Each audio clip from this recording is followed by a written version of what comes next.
Assalamualaikum warahmatullahi wabarakatuh.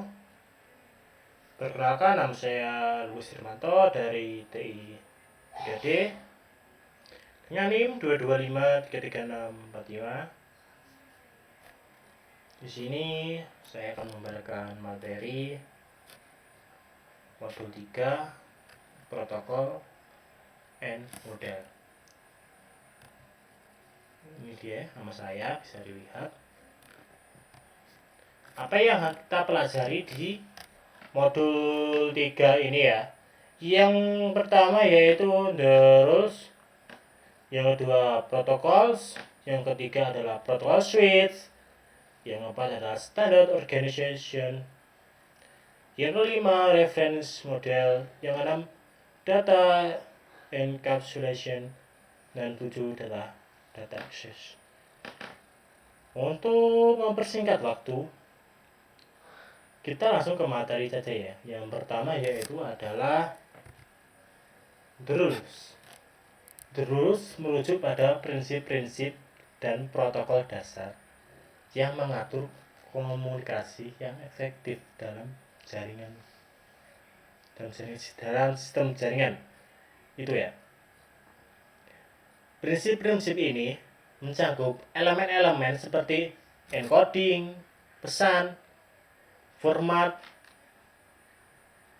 dan pengemasan pesan yang benar, pertimbangan ukuran pesan, aspek waktu seperti pengendalian aliran dan batas waktu respon, serta berbagai metode pengiriman pesan, unicast, multicast, broadcast.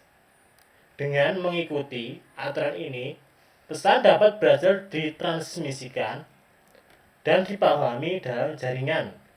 Prinsip-prinsip ini penting untuk mencapai komunikasi yang efektif dan andal dalam berbagai lingkungan jaringan, mulai dari koneksi langsung sederhana hingga sistem berbasis internet yang kompleks.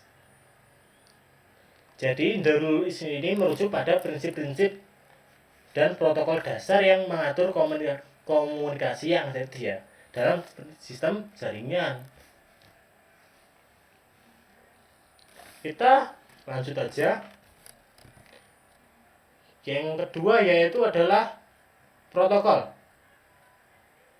Protokol jaringan merujuk pada seperangkat aturan yang mengatur komunikasi antar perangkat di jaringan. Ya, antar perangkat mengatur komunikasi antar perangkat di dalam jaringan.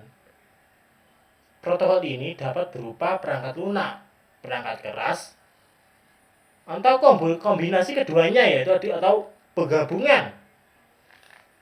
Masing-masing protokol jaringan memiliki fungsi, format, dan aturan komunikasi yang berbeda. Jenis protokol meliputi protokol komunikasi jaringan, protokol keamanan jaringan, protokol routing, dan protokol penentuan layanan. Protokol ini penting dalam memastikan perangkat dapat berkomunikasi dengan efisien di seluruh jaringan. Selain itu, protokol melaksanakan berbagai fungsi seperti alamat, bandalan, kontrol aliran, penomoran, deteksi kesalahan, dan antarmuka aplikasi. Komunikasi jaringan ini melibatkan berbagai protokol yang berinteraksi untuk mentransmisikan data ya dengan sukses. Jadi protokol ini membantu berinteraksi untuk mentransmisikan data yang kita kirim ya, gitu ya intinya. Kita langsung lanjut aja. Yang selanjutnya yaitu adalah protokol switch. Protokol switch atau maaf ya, saya agak batuk. Protokol switch atau ya mungkin nyebutnya TCP atau IP. Ada seperangkat aturan yang memungkinkan komunikasi di jaringan. Dalam contoh pengiriman halaman web, protokol HTTP bekerja pada lapisan aplikasi dengan TCP menangani pengiriman data terhandal di lapisan transportasi. Protokol internet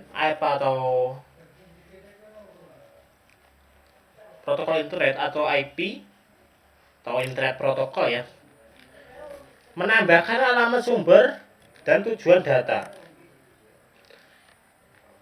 Dan protokol Ethernet mengelola pengiriman data di lapisan akses jaringan di TCP/IP, UDP, dan TCP beroperasi di lapisan transportasi, sedangkan DNS, DHCP, dan HTTP adalah protokol lapisan aplikasi. Jadi protokol switch itu mengatur pengiriman ya, contohnya kita mengatur pengiriman web gitu ya. Terus disebut protokol switch dalam jaringan komputer. Ya selanjutnya kita langsung itu ya. Selanjutnya yaitu Standard Organization. Standard Organization adalah badan yang mengembangkan pedoman atau aturan yang digunakan dalam teknologi jaringan, termasuk internet dan protokol TCP atau IP. Mereka memastikan bahwa perangkat dari berbagai produsen dapat berinteraksi dan bekerja bersama dengan baik. Organisasi seperti IETF, IEEE, dan ISOC memiliki peran dalam mengembangkan standar seperti protokol komunikasi dan teknologi jaringan. Ini mendukung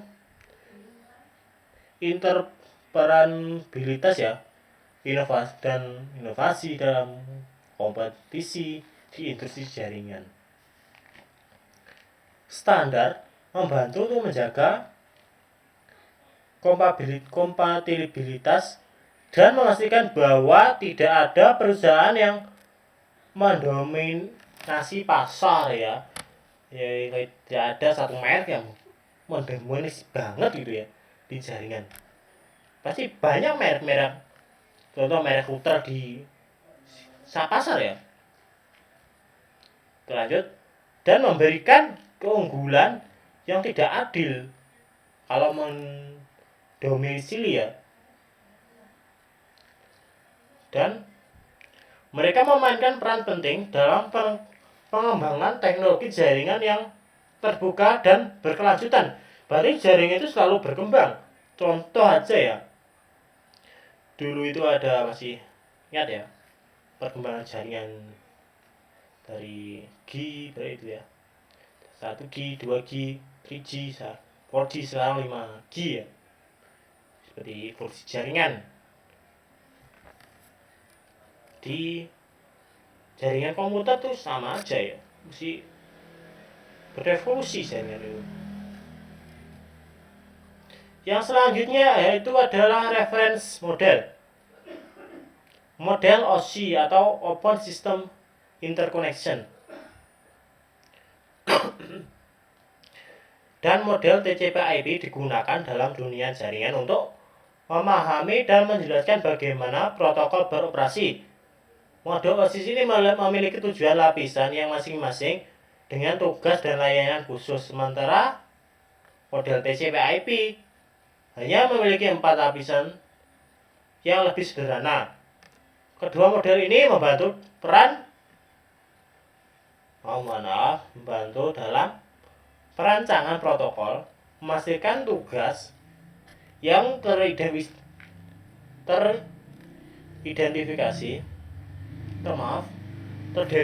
ya dengan baik dan kompatibilitas perangkat dari vendor. Model TCP atau IP umumnya lebih populer untuk komunikasi internet. Sedangkan model OSI ya, atau OSI layar digunakan sebagai referensi utama, terutama dalam mengembangkan perangkat lunak. Ini membantu menyusun dan memahami protokol. Jadi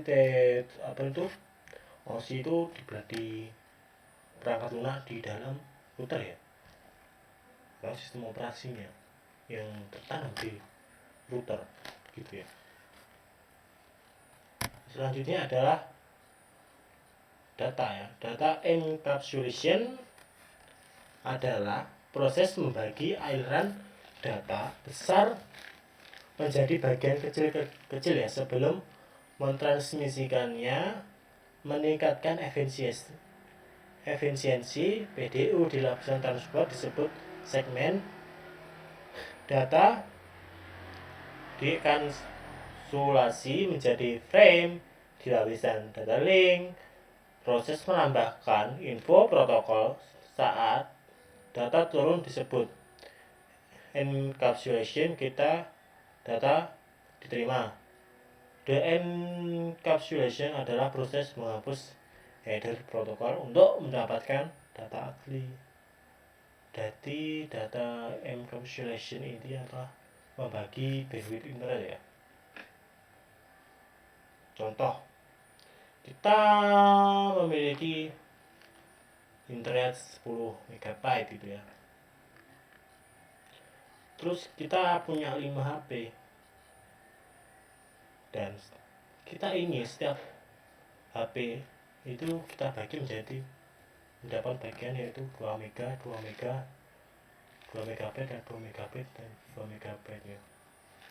Jadi kita bagi ya secara rata yaitu 2 2 2. Jadi itu lebih efisien. Kalau enggak kita gitu ya bandwidth itu kita mesti rebutan ya. Ada yang contohnya buka YouTube langsung bandnya hampir kepakai semua gitu ya. Terus selanjutnya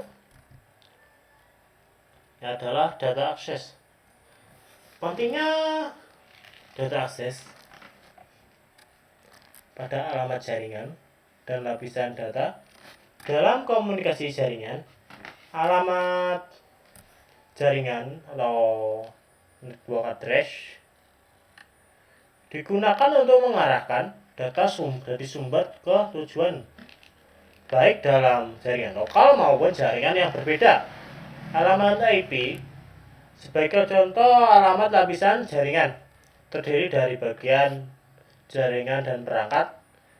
Ketika perangkat berada dalam jaringan sama, data dapat dikirimkan langsung menggunakan lapisan atau lapisan alamat IP ya. Kita langsung kirim menggunakan alamat IP yang tercantum di situ atau yang sudah terbaca di router kita ya, atau sudah terbaca, sudah terkoneksi ya intinya, sudah bisa berkomunikasi. Atau kita menggunakan MAC address dari perangkat yang kita gunakan ya. MAC address itu unik ya. Pasti setiap komputer atau apapun itu pasti berbeda seperti IP. MAC address itu selalu berbeda juga. Namun jika perangkatnya berada di jaringan yang berbeda, data harus melewati gateway atau router ya. Bridge adalah contoh ya. Ini adalah sedikit contoh. Bridge adalah alat analisis protokol yang membantu memahami lalu lintas jaringan. Dan di materi ini mengilustrasikan pentingnya alamat dalam pengiriman data melalui jaringan komputer. Jadi kita selalu membutuhkan IP untuk kita dapat mengirimkan data tersebut. Jadi IP itu anggap saja sebagai, kalau kita ya anggap saja alam rumah kita itu namanya IP kalau di jaringan ya, itu ya. Kita dan modul 3 selesai di ini. Terima kasih, dan kurang lebihnya maaf. Assalamualaikum warahmatullahi wabarakatuh. Terima kasih.